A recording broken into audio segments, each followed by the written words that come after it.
Hello दोस्तों, स्वागत है आप सबों का हमारे यूट्यूब चैनल स्टडी अड्डा विद एसके में। दोस्तों हम फिर से आ गए हैं हम टेस्ट सीरीज नंबर 6 को डिस्कशन करने के लिए। इससे पहले हम 5 टेस्ट सीरीज डिस्कस कर चुके हैं, तो आप चाहें तो हमारे वीडियो को जाकर देख सकते हैं। दोस्तों हम बिहार एसएससी के लिए ये प्लेटफॉर्म का जो प्रैक्टिस सेट आता है वॉल्यूम 2, उससे हमने ये टेस्ट सीरीज ली है। तो आइए हम सब स्टार्ट करते हैं। उससे पहले आप अगर मेरे चैनल पर नए हैं तो सब्सक्राइब जरूर कीजिए और शेयर जरूर कीजिए अपने दोस्तों के बीच, ताकि आपके और आपके दोस्तों के प्रति ये कुछ लाभदायक सिद्ध हो सके। तो आइए हम स्टार्ट करते हैं। प्रश्न नंबर 1, हाल ही में किस टीम ने हॉकी इंडिया सीनियर पुरुष राष्ट्रीय चैंपियनशिप का 13वां संस्करण जो 2023 का खिताब जीता? तो ये कौन है? तो ये हॉकी जो है वो पंजाब की टीम ने जीता है, पंजाब की टीम ने जीता है।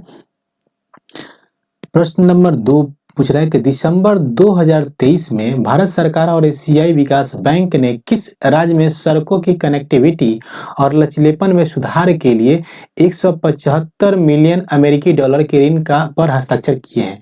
तो ये किस राज्य के सड़कों के लिए? तो ये क्या होगा, आपका आंसर हो जाएगा, ये है मध्य प्रदेश, मध्य प्रदेश। प्रश्न नंबर 3 पूछ रहा है कि दिसंबर 2023 में कैम्ब्रिज डिक्शनरी ने किस शब्द को वर्ड ऑफ द ईयर 2023 चुना है? तो किस वर्ड को वर्ड ऑफ द ईयर चुना है, वो कौन सा, ये याद रखिएगा, ये कैम्ब्रिज डिक्शनरी का है, क्योंकि अलग अलग डिक्शनरी का अपना एक वर्ड ऑफ द ईयर होता है। तो ये कौन सा शब्द है? तो ये है हेलुसिनेट, हेलुसिनेट को चुना है, हेलुसिनेट को चुना है। जबकि कोलिंस डिक्शनरी ने 2023 के लिए जो वर्ड ऑफ द ईयर चुना है उसका नाम है AI। उसका नाम क्या है? उसका नाम है AI का पूर्ण रूप है आर्टिफिशियल इंटेलिजेंस। प्रश्न नंबर 4, विश्व एथलेटिक्स चैंपियनशिप 2023 का आयोजन निम्नलिखित में से किस देश में किया जाएगा? तो किस देश में किया जाएगा? ये किया जाएगा यूके में। कहाँ? यूके में किया जाएगा। प्रश्न नंबर 5, संयुक्त राष्ट्र जैव विविधता ने कवक के महत्वपूर्ण को उजागर करने के लिए कौन सा अभियान शुरू किया है? तो कौन सा अभियान शुरू किया है? तो इस अभियान का नाम है फूंगा अभियान, FUNGA, फूंगा अभियान। प्रश्न नंबर 6, निम्नलिखित में से कौन सी जल संधि जो है ये अंडमान और निकोबार द्वीप समूह को अलग करती है? तो इस जल संधि का नाम है 10 डिग्री जल संधि, 10 डिग्री जल संधि या 10 डिग्री अक्षांश भी बोलते हैं इसको। फिर 7 नंबर प्रश्न, निम्नलिखित में से किस भारतीय राज्य की कोई तटरेखा नहीं है? तो गुजरात की तटरेखा बिल्कुल होगी, आंध्र प्रदेश की, पश्चिम बंगाल की होगी, जबकि बिहार जो है ये लैंड लॉक स्टेट है, इसकी तटरेखा जो है वो नहीं है। तो आंसर हो जाएगा बी। निम्नलिखित में से 8 नंबर प्रश्न, निम्नलिखित में से कौन सा राष्ट्र बिम्स्टेक संगठन का सदस्य नहीं है, पूछ रहा है। तो कौन सा इसका सदस्य नहीं है? तो मालदीव इसका सदस्य नहीं है। अब जान लें कि बिम्स्टेक जो है, बिम्स्टेक के सदस्य कौन कौन से हैं? ये होते हैं बांग्लादेश, भारत, म्यांमार, श्रीलंका, थाईलैंड, भूटान और नेपाल।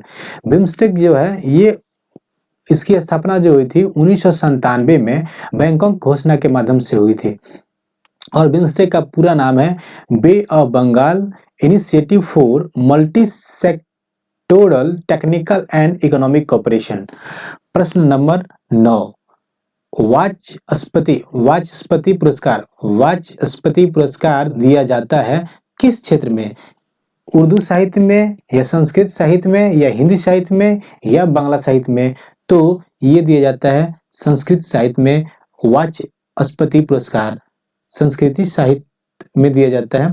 प्रश्न नंबर 10 जो है, भारतीय मूल के 2 अमेरिकी नागरिक जिन्हें प्रतिष्ठित नोबेल पुरस्कार मिला, उनका नाम क्या था? तो उनका नाम था आपको हरगोविंद खुराना और सुब्रमण्यम चंद्रशेखर। ये भारतीय मूल के जो थे, परंतु ये अमेरिका की नागरिकता ले चुके थे, इसीलिए ये भारतीय अमेरिकी हुए, हरगोविंद खुराना और सुब्रमण्यम चंद्रशेखर को। प्रश्न नंबर 11 बोल रहा है कि माधव निदान पुस्तक किससे संबंधित है? माधव निदान जो पुस्तक है, क्या वो रोग विज्ञान से, चिकित्सा से या गणितीय खगोल विज्ञान से? तो किससे संबंधित है? तो ये संबंधित जो थे वो रोग विज्ञान से संबंधित पुस्तक है, रोग विज्ञान से संबंधित पुस्तक है। प्रश्न नंबर 12 2011 में किस नए देश की स्थापना हुई थी? तो सबसे नया देश जो है अभी तक ये दक्षिणी सूडान ही है, जो 2011 में इसकी स्थापना हुई थी। प्रश्न नंबर 13 तीसरा विश्व हिंदू सम्मेलन का आयोजन नवंबर 2023 में कहाँ आयोजित किया गया था? तीसरा जो है, पहले रैंक तक लीजिए, ये तीसरा था विश्व हिंदू सम्मेलन। ये इसका आयोजन कब आयोजित किया गया था? नवंबर 2023 में। स्थान का नाम किस जगह पे हुआ था? तो ये हुआ था बैंकॉक में हुआ था। प्रश्न नंबर 14 वर्तमान में भारत के लोकपाल कौन है? वर्तमान में भारत के लोकपाल कौन है? तो ये है आपको प्रदीप कुमार मोहंती। डी.वाई. चंद्रूच कौन है? तो भारत के 50वें मुख्य न्यायाधीश हैं। गिरीश चंद्र मुर्मू कौन है? ये सीएजी हैं। और आर वेंकटर मणि कौन है? तो आर वेंकटर मणि जो है ये अटॉर्नी जनरल ऑफ इंडिया है। 15 नंबर प्रश्न भारतीय संविधान का अनुच्छेद जो है 148 डैश के एक स्वतंत्र कार्यालय का उपबंध करता है। किसके कार्यालय का उपबंध करता है? तो ये जो है भारत के नियंत्रक और महालेखा परीक्षक के एक स्वतंत्र कार्यालय का उपबंध करता है। अब जानते हैं कि सीएजी के जो चर्चा है आर्टिकल 148 से लेकर 151 के बीच कैग का जो है वो कार्यकाल होता है 6 वर्ष या 65 वर्ष की आयु, जो भी पहले हो। और कंप्ट्रोलर ऑडिटर जनरल की नियुक्ति कौन करता है? कैग की नियुक्ति कौन करता है? तो राष्ट्रपति करता है। प्रश्न नंबर 16 का आंसर आपका हो जाएगा बी। 17 का आंसर हो जाएगा बी। 18 का आंसर हो जाएगा सी। 19 का आंसर हो जाएगा सी। 20 का आंसर आपका हो जाएगा बी। 21 का आंसर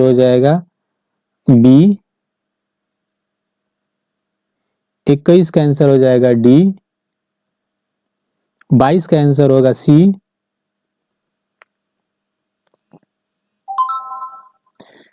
23 का आंसर हो जाएगा 23 का आंसर होगा सी। 24 का आंसर हो जाएगा डी। 25 का आंसर हो जाएगा आपको ए। 26 का आंसर हो जाएगा ए। 27 का आंसर हो जाएगा ए। 28 का आंसर हो जाएगा बी। देखिए दोस्तों, अगर चाहे तो हम इसको स्किप करके सिर्फ जीएस ही डिस्कस कर सकते हैं, परंतु हम समझते हैं कि हम केवल आंसर बोल रहे हैं, आप इसको बनाएं और देखें, अपना मिलाएं। 29 प्रश्न नंबर 29 का आंसर हो जाएगा सी। 30 का आंसर हो जाएगा सी। प्रश्न नंबर 31 बोल रहा है कि भारत में केंद्र और राज्य सरकारों की सभी प्राप्तियों और व्यय की समपरीक्षा करने की जिम्मेवारी निम्नलिखित में से किसकी होती है? तो किसकी होती है? तो एक ही तो है, CAG, CAG, comptroller and auditor general. ये कौन है? नियंत्रक एवं महालेखा परीक्षक। प्रश्न नंबर 32 बोल रहा है कि अशोक का रुक्मिणीदेवी स्तंभ संबंधित है, किससे संबंधित है? तो ये किससे संबंधित है? तो बुद्ध के जन्म से संबंधित है। किससे संबंधित है? तो बुद्ध के जन्म से संबंधित है। प्रश्न नंबर 33 भारत में न्यायिक संगठन की स्थापना किसने की? न्यायिक संगठन की स्थापना किसने की? तो लॉर्ड कॉर्नवालिस ने की थी। इसी ने 1793 में कॉर्नवालिस संहिता के नाम से न्यायिक संगठन की स्थापना की थी। प्रश्न नंबर 34 बोल रहा है कि निम्नलिखित में से कौन सा रुहेला सरदार अहमद शाह अब्दाली का विश्वास पात्र था? कौन रुहेला सरदार अहमद शाह अब्दाली का विश्वास पात्र था? तो ये कौन था? ये था नजीब खान, नजीब खान था, नजीब खान।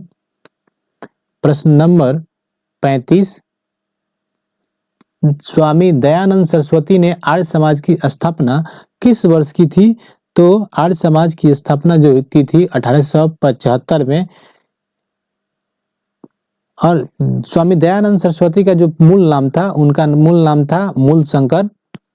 और इनका जन्म कहाँ हुआ था? तो गुजरात में हुआ था, गुजरात के मैरवी रियासत में हुआ था। कब? 1824 में हुआ था। इनके गुरु का नाम था बिरजानंद, बिरजानंद। और इन्हीं का नारा था वेदों की ओर लौटो। दयानंद सरस्वती का एक नारा था कि वेदों की ओर लौटो। प्रश्न नंबर 36, सामाजिक त्योहार जो है नुआखाई भारत के किस राज्य से संबंधित है? नुआखाई जो त्योहार है वो किस राज्य से संबंधित है? तो वो उड़ीसा से संबंधित है। नुआखाई उड़ीसा से संबंधित है। गिरजा देवी का संबंध किस घराने से है?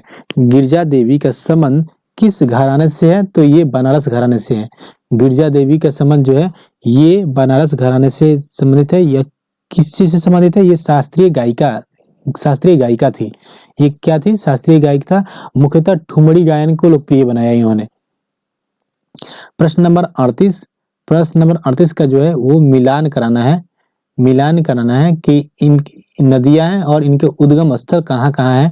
तो ये आपका आंसर बता दे रहे हैं आपको। आंसर हो जाएगा ए, यानी यमुना जो है यमुनोत्री से निकलती है। फिर आपको कृष्णा जो है महाबलेश्वर से निकलती है। गोदावरी जो है ये नासिक से निकलती है। और महानदी जो है सिंहावा से निकलती है। प्रश्न नंबर 39, कालबेलिया लोक नृत्य किस राज्य से संबंधित है? कालबेलिया जो लोक नृत्य है ये किस राज्य से संबंधित है?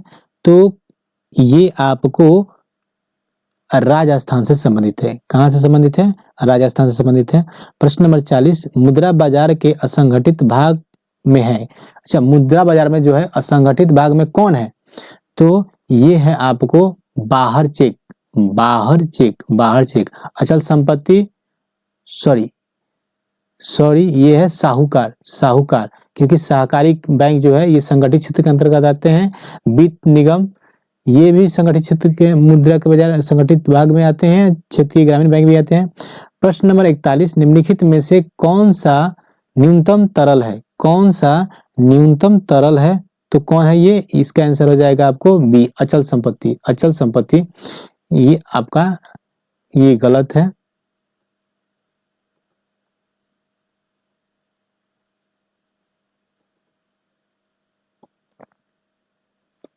प्रश्न नंबर 42, प्रश्न नंबर 42 पूछ रहा है कि निम्न में से किसे महात्मा गांधी ने ढहते हुए बैंक पर आहरित उत्तर दिनांक चेक कहा था?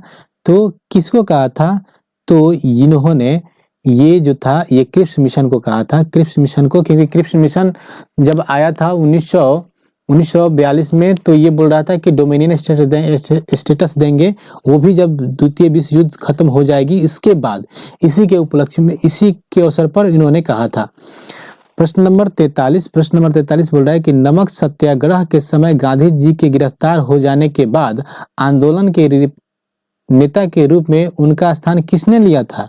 तो किसने लिया था? तो अब्बास तैयबजी ने लिया था, अब्बास तैयबजी ने लिया था, अब्बास तैयबजी ने लिया था। नमक सत्याग्रह जो हुआ था ये कब हुआ था? तो नमक सत्याग्रह पहले दांडी मार्च हुआ था 12 मार्च से 1930 से स्टार्ट हुआ साबरमती से। इसके बाद 6 अप्रैल 1930 को दांडी पहुंचकर गांधी जी ने सांकेतिक रूप से नमक कानून तोड़ा। तब से नमक सत्याग्रह का आरंभ माना जाता है। प्रश्न नंबर 44, पुना समझौता महात्मा गांधी और किनके बीच हुआ था? तो पुना समझौता किनके बीच में हुआ था? तो ये हुआ था B.R. अम्बेडकर के बीच में। कब हुआ था? तो 1932 में हुआ था, जिसको पुना पैक्ट के नाम से जानते हैं, पुना पैक्ट के नाम से जानते हैं। प्रश्न नंबर 45, 1857 ईस्वी के निम्नलिखित क्रांतिकारियों में से किसका वास्तविक नाम रामचंद्र पांडुरंग था?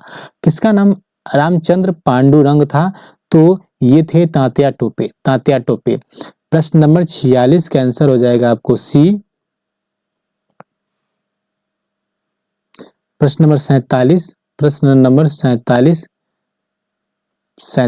का आंसर हो जाएगा आपको डी। 48 का आंसर हो जाएगा ए। 49 का आंसर हो जाएगा सी। 50 का आंसर हो जाएगा ए। 51 का आंसर हो जाएगा आपको 51 का आंसर हो जाएगा सी। 52 का आंसर होगा सी।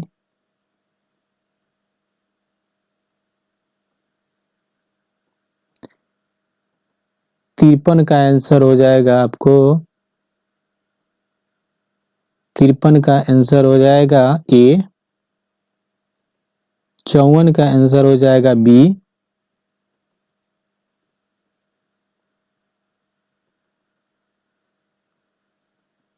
55 का आंसर हो जाएगा 55 का आंसर हो जाएगा डी।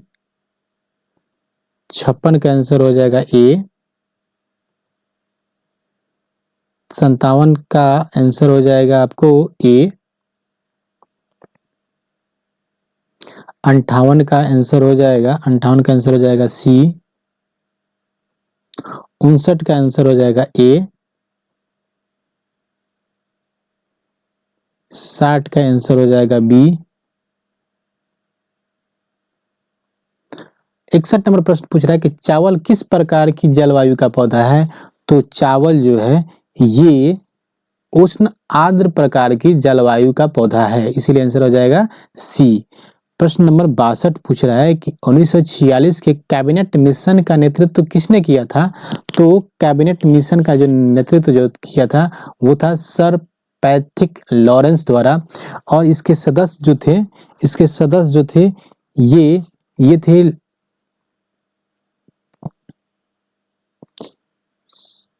एवी अलेक्जेंडर नौसेना प्रमुख जो था वो था, और सर स्ट्रैफर्ड क्रिप्स भी था। प्रश्न नंबर 63 मिनर्वा मिल्स व अन्य बनाम भारतीय सरकार विवाद में उच्चतम न्यायालय के निर्णय के पश्चात मूल अधिकार एवं निर्देशक तत्वों के महत्व के संबंध में क्या स्थिति है। मिनर्वा मिल्स व अन्य बनाम भारत सरकार विवाद जो आया था, पहले तो ये बताइए कि ये विवाद आया कब था। तो ये विवाद 1980 में आया था। इसके अनुसार ये हुआ कि वैधानिक दृष्टि से निर्देशक तत्वों की तुलना में मूल अधिकारों को उच्चता की स्थिति प्राप्त हुई। प्रश्न नंबर 64 बोलता है कि 6 माह की अवधि से अधिक समय तक आपातकाल को जारी रखने के लिए क्या करना पड़ेगा। तो इसके लिए प्रति 6 माह के बाद संसद की स्वीकृति लेनी आवश्यक हो जाएगी। Answer B. 65 नंबर प्रश्न पूछ रहा है कि बांग्लादेश को पाकिस्तान से आज़ादी कब मिली थी। तो बांग्लादेश को पाकिस्तान से आज़ादी जो मिली वो 1971 में मिली। 1971 में मिली थी, जो 17 दिसंबर 1971 को पाकिस्तान से अलग होकर एक स्वतंत्र देश बन गया। प्रश्न नंबर 66 गुटनिरपेक्ष आंदोलन यानी नाम नॉन अलाइनमेंट मूवमेंट के संदर्भ में निम्नलिखित कथनों पर विचार कीजिए। अब देखिए कि ये बोल रहा है कि कुछ कथन दिए गए, 2 कथन दिए गए हैं और इसमें बोल रहा है कि कौन सा सही है, आप ये बताएं। क्या सही पूछ रहा है? हाँ सही पूछ रहा है। ये बोल रहा है कि इसकी उत्पत्ति 1955 में आयोजित बांडुंग सम्मेलन में हुई थी। क्या ये बात सही है? बिल्कुल सही है। सदस्यता के लिए एक शर्त के रूप में गुटनिरपेक्ष आंदोलन के राज्य बहुपक्षीय सैन्य गठबंधनों का हिस्सा नहीं होंगे। क्या ये इनके शर्त था? बिल्कुल था। इसीलिए हमारा आंसर हो जाएगा 1 और 2 दोनों सही था। दोनों सही है। 67 नंबर प्रश्न पूछ रहा है कि निम्नलिखित में से कौन सुमेलित नहीं है। अच्छा, कौन सुमेलित नहीं है? तो ये सी सुमेलित नहीं है।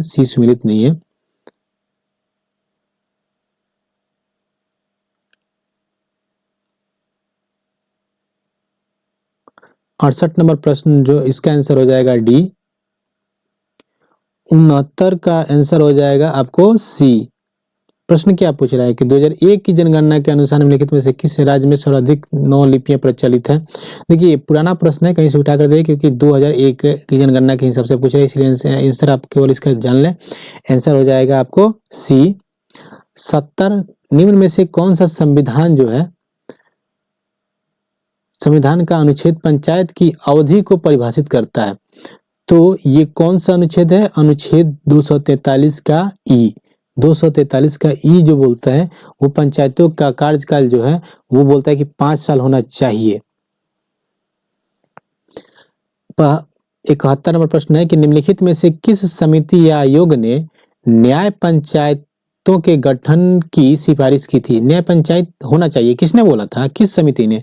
तो ये जो थे अशोक मेहता कमेटी ने बोला था। अशोक मेहता कमेटी, ये तो थे त्रिस्तरीय पंचायती व्यवस्था नहीं, ये इन्होंने रिकमेंड किया था 2 स्तरीय पंचायती राज व्यवस्था का, जबकि बलवंत राय मेहता ने त्रिस्तरीय पंचायती राज व्यवस्था का गठन की सिफारिश किया था। प्रश्न नंबर 72, नीति आयोग के विषय में कौन सा एक सही नहीं है? बोल रहा है कि कौन इसमें से एक सही नहीं है जो नीति आयोग के बारे में।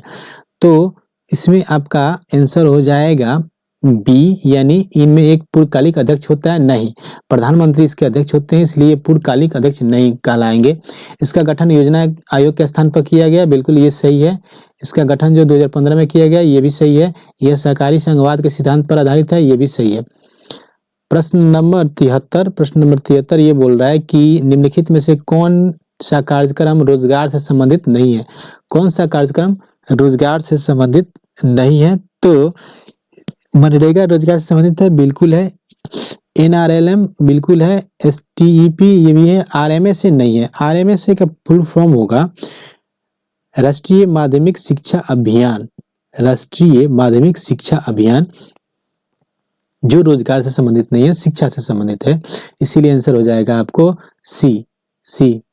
प्रश्न नंबर 74 निम्नलिखित में से कौन सी पुस्तक रोमन लेखक वरिष्ठ प्लिनी द्वारा लिखी गई थी?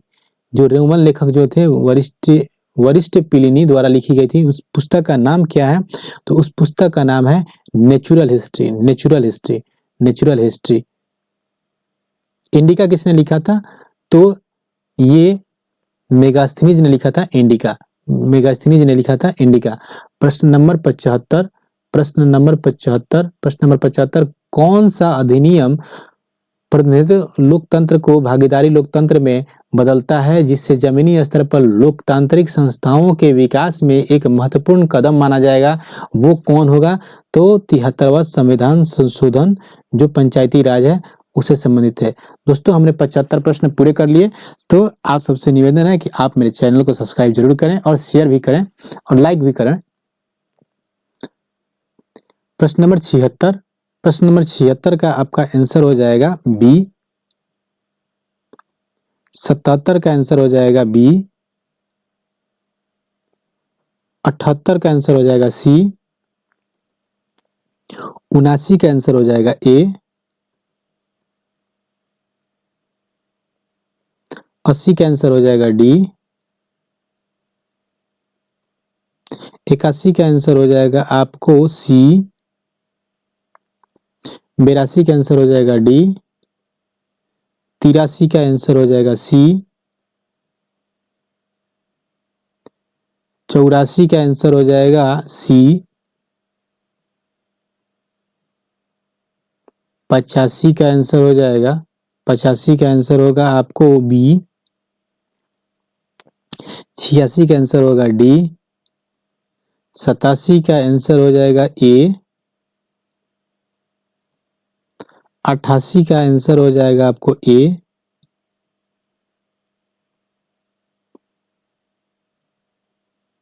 89 का आंसर हो जाएगा ए। 90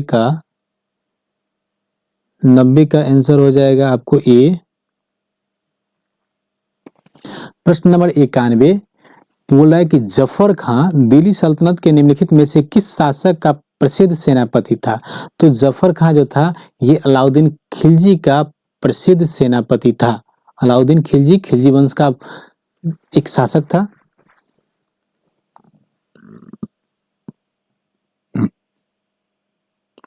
प्रश्न नंबर 92, भारत में किस वर्ष में प्रस्तुत किया गया बजट को काला बजट कहा जाता है? अच्छा, काला बजट किस वर्ष में प्रस्तुत किया गया था?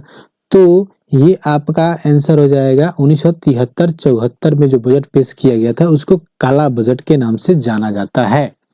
प्रश्न नंबर 93, अंग्रेजों द्वारा अंतर्देशीय उत्प्रवास अधिनियम कब लागू किया गया? तो ये कब लागू किया गया था? तो ये 1859 में लागू किया गया था, 1859 में। आंसर बी होगा। प्रश्न नंबर 94, निम्न में से कौन सी पर्वत चोटी भारत में है? कौन सी पर्वत चोटी जो है वो भारत में है? तो अन्नपूर्णा, मकालू, नमचा बड़वा, कामेट। तो वे कामेट जो है ये भारत में है, जबकि ये अन्नपूर्णा ये नेपाल में है। मकालू जो है नेपाल और चीन के बॉर्डर पे है। नमचा बड़वा जो है ये चीन में है, नमचा बड़वा जो है वो चीन में है। 95 नंबर प्रश्न, कौन सा मूल अधिकार केवल भारतीय नागरिकों के लिए ही उपलब्ध है? तो कौन सा? ये आर्टिकल 15, 16, 19, 29 और 30, ये जो 5 आर्टिकल है, ये केवल और केवल भारतीयों के मूल अधिकार है, जबकि बाकी जितने भी मूल अधिकार हैं ये भारतीयों के साथ साथ विदेशियों को भी मूल अधिकार है, जो मतलब भारत के फ्रेंडली कंट्री हो उनके लिए। प्रश्न नंबर 96, निम्नलिखित में से कौन सा कथन सत्य है? पूछ रहा है कौन सा कथन सत्य है? तो COP 28 को नई दिल्ली भारत में आयोजित करने का प्रस्ताव है, क्या ये बात सही है क्या? नहीं, ये COP 28 जो है ये इसकी बैठक जो हो चुकी है 2023 में दुबई UAE में, इसीलिए ये तो गलत है, ये आपका गलत है। पहला संयुक्त राष्ट्र जलवायु परिवर्तन सम्मेलन 1995 में आयोजित की गई थी, क्या ये बात सही है? तो ये बात तो बिल्कुल सही है। पहला संयुक्त राष्ट्र जलवायु परिवर्तन सम्मेलन पेरिस फ्रांस में आयोजित किया गया था, क्या? नहीं, ये गलत है, इसीलिए हमारा आंसर हो जाएगा सी, यानी केवल बी आंसर हमारा सही है।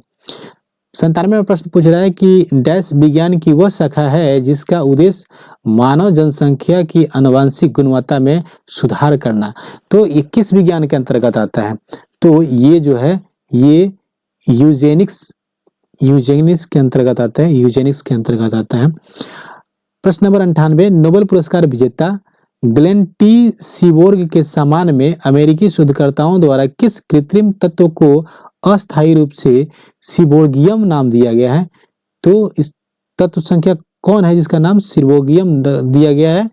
तो ये आपका हो जाएगा तत्व संख्या 106, इसका नाम दिया गया अस्थायी रूप से सीबोर्गियम। 99 नंबर प्रश्न जो बोल रहा है कि म्यूरिएटिक अम्ल का वैज्ञानिक नाम क्या है? म्यूरिएटिक अम्ल का वैज्ञानिक नाम क्या है? तो इसका नाम है हाइड्रोक्लोरिक अम्ल। हाइड्रोक्लोरिक का वैज्ञानिक नाम है म्यूरिएटिक अम्ल। फिर 100 नंबर प्रश्न, गुणसूत्र बने होते हैं, किनसे बने होते हैं गुणसूत्र? तो ये डीएनए एवं प्रोटीन से बने होते हैं, डीएनए एवं प्रोटीन से बने होते हैं। डैश के 3 सक्रिय रूप रेटिनॉल और रेटिनाइक एसिडिक होते हैं, तो किसके ये रूप होते हैं? तो ये विटामिन ए के सक्रिय रूप है रेटिनॉल और रेटिनाइक एसिड। प्रश्न नंबर 102 का जो ये सिद्धांत है, ये सिद्धांत किसने दिया है? तो ये हाइजेनबर्ग का अनिश्चितता सिद्धांत है। 103, कौन सा पेशी युग्म अनैच्छिक पेशियों के रूप में कार्य करता है? तो ये कौन है? तो ये है आपको चिकनी पेशियां और हृदय पेशियां, जो किसी की इच्छा पे काम नहीं करती है। अनैच्छिक यानी इनका काम 24 घंटा काम करना है, चिकनी पेशियां और हृदय पेशियां। प्रश्न नंबर 104, वह वर्ग चुनिए जिनमें साझे लक्षण सबसे अधिक संख्या में पाए जाते हैं। तो ये कौन सा वर्ग है? तो ये है आपको एक स्पीसीज की दो व्यष्टियों में, एक स्पीसीज की दो व्यष्टियों में। 105 नंबर प्रश्न जो है, 105 नंबर प्रश्न जो है पूछ रहा है कि एम्फीबियनों में क्या नहीं होता है? एम्फीबियनों में क्या नहीं होता है? तो इनमें जो होता है ये सल्क नहीं होते, एम्फीबियनों में सल्क नहीं होता है, जबकि 3 प्रकोष्ठ वाला हृदय होता है, बिल्कुल सही है। क्लोम या फेफड़ा होता है, श्लेष्म ग्रंथि भी होती है, जबकि सल्क नहीं होता है, एम्फीबियन में सल्क नहीं होता है। 106 का आंसर आपका हो जाएगा ए। 107, 107 का बी, 107 का बी, 108 का ए बी, 108 का बी, 109 का हो जाएगा सी, 110 का हो जाएगा आपको बी, 111 का हो जाएगा आपको सी, 111 का आंसर हो जाएगा सी, 112 का आंसर हो जाएगा सी, 112 का आंसर हो जाएगा सी, 113 आप पढ़ लीजिएगा, 113 का आंसर हो जाएगा आपको सी, 114 का आंसर हो जाएगा डी, 115 का आंसर हो जाएगा ए, 116 का आंसर हो जाएगा डी,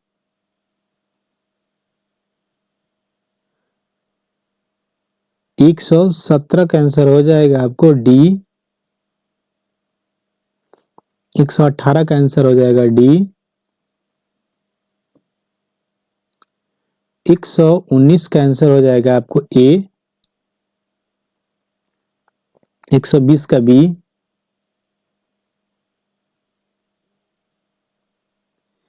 121 नंबर प्रश्न पूछता है कि निम्नलिखित में से किसकी कमी से वर्णधता और कमजोर दृष्टि की समस्या उत्पन्न होती है? तो किसकी कमी से होती है? तो विटामिन ए की कमी से होती है, विटामिन ए की कमी से होती है। तो ये कुछ अब विटामिन बोल रहे हैं और उनके कमी से होने वाले डिजीज यानी रोग बोल रहे हैं। विटामिन के की कमी से होती है रक्त का थक्का न जमना, विटामिन डी की कमी से होती है सूखा रोग या ऑस्टियोमाइलिसिया बोलते हैं, विटामिन ई की कमी से होती है जो जनन क्षमता में कमी होने लगती है, विटामिन सी की कमी से स्कर्वी रोग होती है, थायमीन की कमी से बेरी बेरी रोग होती है, एच जिसको बायोटिन के नाम से जानते हैं उसकी कमी से चर्म रोग, बालों का झड़ना, फिर विटामिन B3 से पेलाग्रा रोग होता है। 100 प्रश्न नंबर 122 का जो आंसर हो जाएगा आपका वो हो जाएगा बी यानी 0 न्यूटन, 0 न्यूटन। 123 का जो होगा सी आंसर हो जाएगा, 123 का सी, 123 का सी। प्रश्न नंबर 124 जो पूछ रहा है कि ICANN का सही रूप क्या है? तो इसका सही जो रूप है वो है the internet corporation for assigned names and numbers. 125 का जो है 125 जो पूछ रहा है कि शक्कर के इस परिवर्तन में क्या होता है? तो शक्कर के इस परिवर्तन में आपको ऑक्सीकरण होता है, ऑक्सीकरण होता है। 126 नंबर प्रश्न पूछ रहा है कि यौनारंभ पर वृषणों का निम्नलिखित में से कौन सा कार्य नहीं होता है? तो कौन सा कार्य नहीं होता है? तो इसका आंसर आज आपका हो जाएगा सी। बाकी देख लीजिएगा। 127 पूछ रहा है कि निम्नलिखित में से कौन से विलयन में विद्युत का चालन नहीं होता है? कौन से विलयन में विद्युत का चालन नहीं होता है? तो इसमें हो जाएगा एल्कोहल और ग्लूकोज के विलयन में जो है ये विद्युत का चालन नहीं होता है, बाकी के एल्कोहल और अम्ल में होता है, अम्ल और क्षार में होता है, ग्लूकोज और क्षार में होता है। गलत वाक्य चुनिए, पूछ रहा है गलत वाक्य चुनिए। तो गलत वाक्य आपका हो जाएगा मोनेरा जगत के जीवों में सुस्पष्ट केंद्रक होते हैं क्या? नहीं, सुस्पष्ट केंद्रक नहीं होते हैं। बाकी ये सब के सब तीनों के तीनों ऑप्शन सही है। प्रश्न नंबर 129 निम्नलिखित में से कौन सा कोलाइड का गुण नहीं है? अब पूछ रहा है कोलाइड का गुण कौन सा नहीं है जी? अब ये बताइए। तो कोलाइड का गुण जो है, कोलाइड एक विषमागी मिश्रण होता है, क्या ये सही है? जी बिल्कुल सही है। क्या बहुत छोटे आकार के कारण अकेले कणों को नग्न आंखों से नहीं देखा जा सकता? ये भी सही है। बाहरी बल से मुक्त होने पर वे स्थिर नहीं होते हैं, ये भी सही है। जबकि ये ऑप्शन गलत है, बी नंबर ऑप्शन गलत है। 130 जो पूछ रहा है कि ये जो है 130 का आंसर आपका हो जाएगा, 130 का आंसर हो जाएगा डी। 130 का आंसर हो जाएगा डी। 131, यदि स्प्रिंग में धारा प्रवाहित की जाती है तो स्प्रिंग क्या होगा? पूछ रहा है कि तो स्प्रिंग क्या होगा? तो स्प्रिंग संकुचित होगी। यस, अगर स्प्रिंग में धारा प्रवाहित करेंगे तो स्प्रिंग क्या होगा? संकुचित होगा। 132 नंबर प्रश्न जो पूछ रहा है कि प्रदीप्त ठोसों को उच्च ताप पर गर्म करने पर प्राप्त होता है क्या? क्या प्राप्त होता है? तो सतत वर्णपट प्राप्त होता है, सतत वर्णपट प्राप्त होता है। 133, पदार्थ के निम्नलिखित वर्गों में से कौन से वर्ग या वर्गों में केवल अजैवनिकरणीय वस्तुएं शामिल है? तो किसमें है? तो ये आपका हो जाएगा 2 और 4। 2 और 4, पॉलीथीन, प्रक्षालक, पीवीसी, प्लास्टिक, बेकलाइट और डीडीटी। 134, निम्नलिखित में से कौन अपरद को सरल अकार्बनिक पदार्थों में निम्नीकृत कर सकता है? पूछ रहा है कि कौन जो है अपरद को, किसको? अपरद को सरल अकार्बनिक पदार्थों में निम्नीकृत कर सकता है। तो ये कौन है? तो ये है कवकीय एंजाइम। कवकीय एंजाइम, कवकीय एंजाइम। प्रश्न नंबर 135, एस्बेस्टस के कारण होने वाला प्रमुख रोग कौन है? तो एस्बेस्टस के होने वाला प्रमुख रोग जो है वो है एम्फेसेमा। इसको बोलते हैं एम्फेसेमा, एम्फेसेमा रोग बोलते हैं। 136 जो आंसर हो जाएगा, 136 का आंसर हो जाएगा डी। 137 का आंसर आपका हो जाएगा ए। 139 का आंसर, 138 का आंसर हो जाएगा, 138 का आंसर हो जाएगा बी। 139 का आंसर हो जाएगा, 139 का आंसर हो जाएगा बी। 140 का बी। 141 का ए।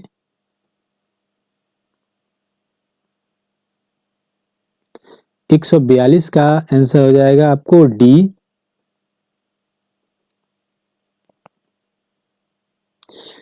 143 का आंसर हो जाएगा बी। 144 का आंसर हो जाएगा आपको सी। 144 का आंसर हो जाएगा सी। 145,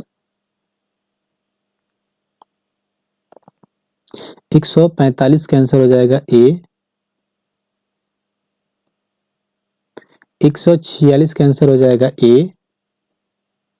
147 का आंसर हो जाएगा आपको सी। 148 का बी। 149 का हो जाएगा डी।